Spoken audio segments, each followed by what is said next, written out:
Assalamualaikum warahmatullahi wabarakatuh. Hai anak-anak, ibu, anak MTS, apa kabarnya? Ya, semoga kalian dalam keadaan sehat ya nak ya.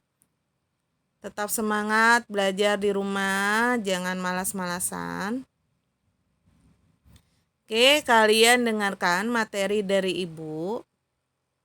Karena nanti ada tugas online, ada soal online. Kalian menjawab pertanyaan di online. Jawabannya tidak jauh dari materi yang ibu jelaskan. Jadi, kalian bisa menjawab pertanyaan dari ibu kalau kalian melihat, mendengarkan materi ini dari awal sampai selesai. Makanya, kalian catat materi yang ibu jelaskan. Jelas? Kalian ambil buku tulis kalian, alat pulpen kalian catat apa yang ibu jelaskan. Jadi penjelasannya nanti jawabannya tidak jauh dari materi ini. Tidak perlu kalian melihat di Google, tidak perlu kalian melihat di tempat yang lain.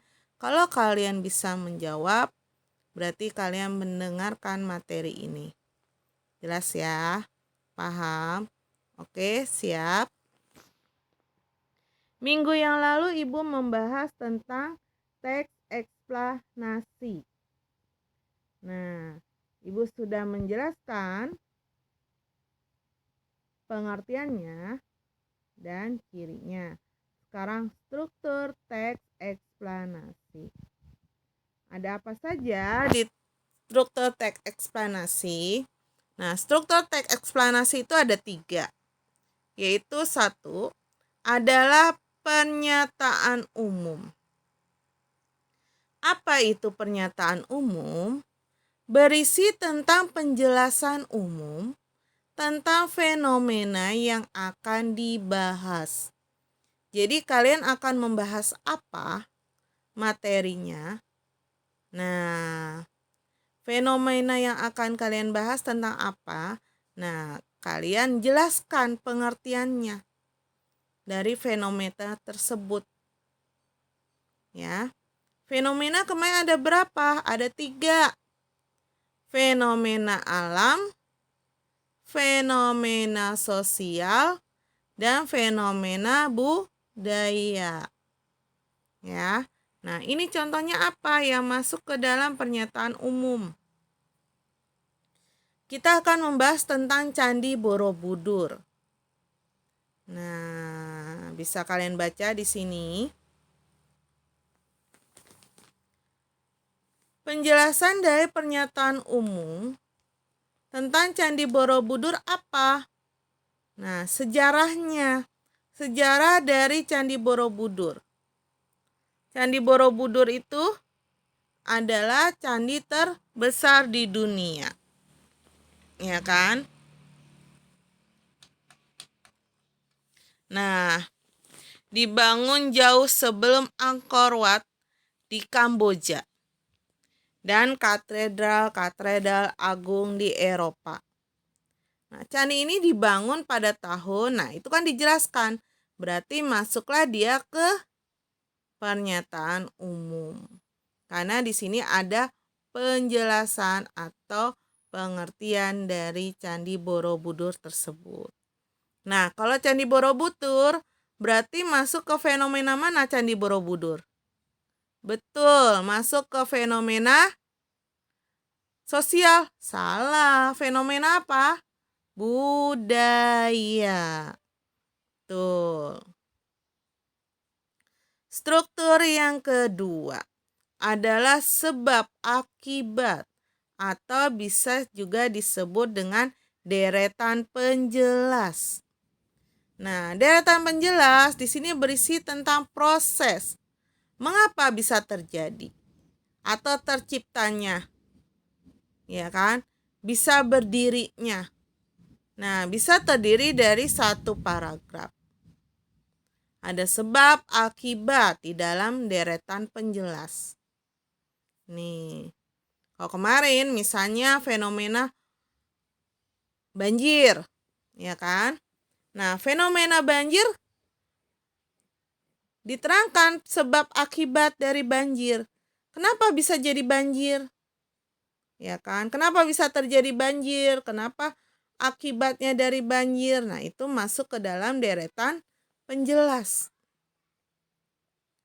Nah, di sini contohnya adalah terusan yang tadi, Candi Borobudur. Tadi pernyataan umumnya Candi Borobudur.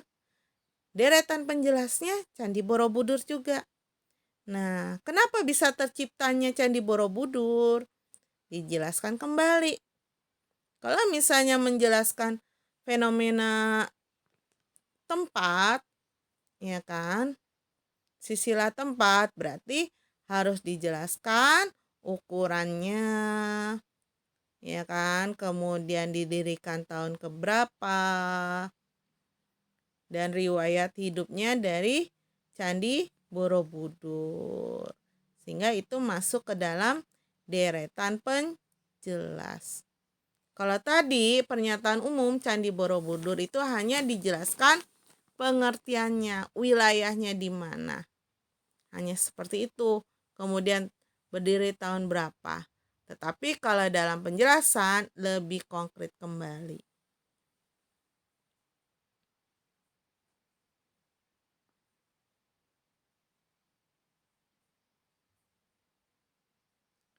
Interpretasi. Interpretasi itu apa? Kesimpulan. Teks penutup yang bersifat pilihan dan bukan keharusan. Jadi boleh menggunakan interpretasi, boleh tidak. Nah, interpretasi itu mengambil dari mana kalimatnya?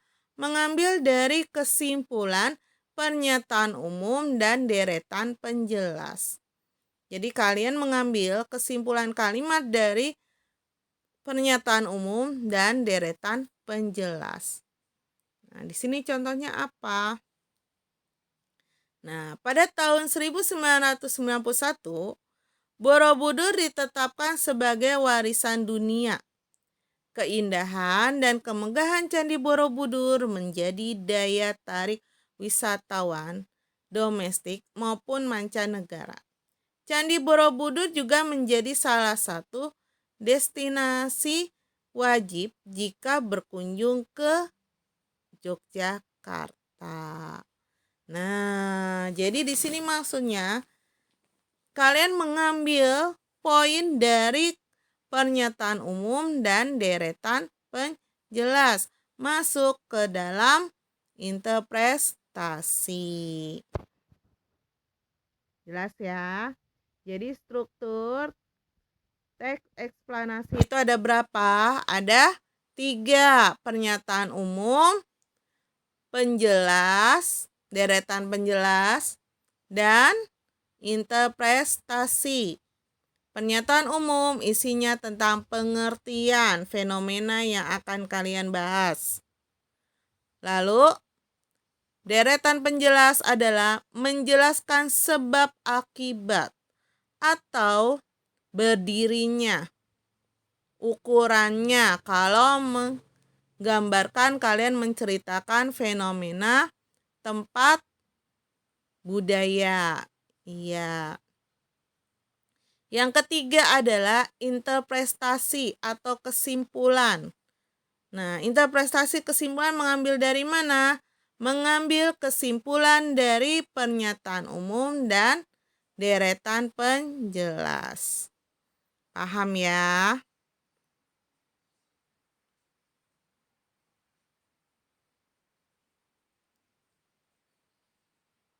Sekarang kaidah kebahasaan teks eksplanasi. 1. Fokus pada hal umum. Fokus pada hal umum, maksudnya di sini apa? Kalian fokus. Misalnya, kalau contohnya tadi banjir. Ya, kalian mengambil fokus kepada intinya banjir. Banjir itu apa secara umum pengertiannya? Bukan kalian menceritakan banjir di rumah kalian, banjir di daerah Pulau Gadung, banjir di daerah Pancoran, banjir di daerah Setu? Tidak, tapi banjir secara umum. Apa? Banjir itu pengertiannya apa? Itu fokus pada hal yang umum. Jadi bukan kalian fokus kepada satu per satu. Atau kemarin terjadi longsor, ya kan? Tanah longsor. Nah, kalian, Bu, saya mau menceritakan tentang longsor di wilayah saya di Ciganjur. Tidak bisa. Jadi kalian harus mencari pengertiannya longsor secara umum. Longsor itu apa? Ya kan? Tuh, jangan kalian menceritakan, saya mau menceritakan longsor yang di Ciganjur. Saya mau menceritakan longsor yang di Sukabumi, Cibadak. Tidak. Jadi fokus pada hal umum, maksudnya pengertian longsor itu apa? Itu maksudnya. Yang kedua, istilah ilmiah. Nah, ada kata ilmiah di dalam teks tersebut. Lalu menggunakan konjungsi waktu dan kausalitas. Kausalitas itu apa? Konjungsi sebab akibat. Konjungsi waktu contohnya apa? Misalnya setelah itu, sebelumnya, sesudahnya. Itu konjungsi waktu. Kausalitas apa? Oleh karena itu, oleh sebab itu masuk ke dalam penggunaan konjungsi kausalitas.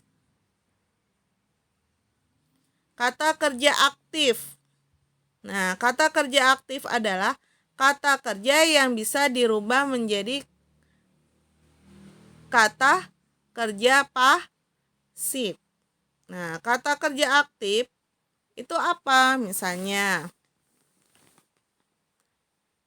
adik minum susu. Itu aktif. Nah, adik minum susu dirubah menjadi susu diminum oleh adik.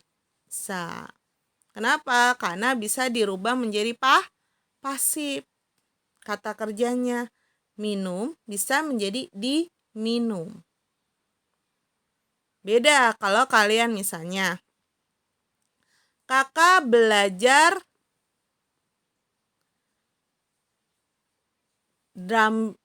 kakak belajar piano misalnya.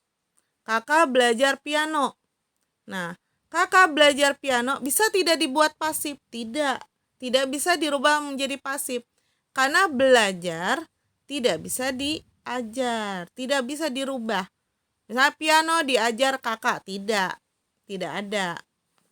Jelas? Jadi kata kerja aktif adalah kata kerja yang bisa dirubah menjadi pasif. Oke. Itu kaidah kebahasaan. Sekarang langkah menyusun teks eksplanasi. Di sini ada 5. 1. Menentukan topik yang menarik. Nah, menentukan topik yang menarik apa yang bagi kalian? Fenomena apa yang menarik bagi kalian? Nah, sekarang lagi musim hujan. Nah, bisa fenomena hujan, fenomena banjir, itu kan menarik. Bisa. Ya kan? Atau sekarang COVID, masa COVID. Ya kan? Bisa, itu juga menarik. Nah, kalau COVID itu masuk ke mana? Alam, budaya, atau sosial? Masuk ke dalam sosial. Membuat rancangan kerangka teks. Nah, kalian buat rancangannya. Tentukan temanya, topiknya, kemudian langkah-langkahnya, ya kan, kalimat utamanya, kalimat penjelasnya. Nah, itu masuk ke rancangan kerangka teks. Mengumpulkan referensi, data-data kalian mencari. Datanya harus yang sesuai dengan fakta, tidak boleh sesuai dengan pendapat. Nah, teks eksplanasi adalah data yang sesuai dengan fakta. Mengembangkan teks, dikembangkan teksnya. Setelah kalian mengumpulkan referensi, kalian kembangkan. Menyunting teks dilihat. Ya kan? Tadi mengembangkan teks, kalian berdasarkan 3 struktur. Pernyataan umum, penjelasan, dan interpretasi. Menyunting teks bisa dilihat dari penulisannya. Ya kan? Penggunaan kata, penggunaan kalimat. Itu semua. Oke. Jelas sampai di sini? Paham penjelasan dari Ibu? Oke, semoga kalian paham ya nak ya. Oke, sampai bertemu di minggu yang akan datang. Alhamdulillah kita sudah menyelesaikan materi ini. Semoga kalian memahami penjelasan dari Ibu. Oke, jelas ya. Oke, kerjakan baik-baik tugasnya. Ibu ucapkan wassalamualaikum warahmatullahi wabarakatuh. Tetap jaga kesehatan ya nak ya. Oke, bye-bye.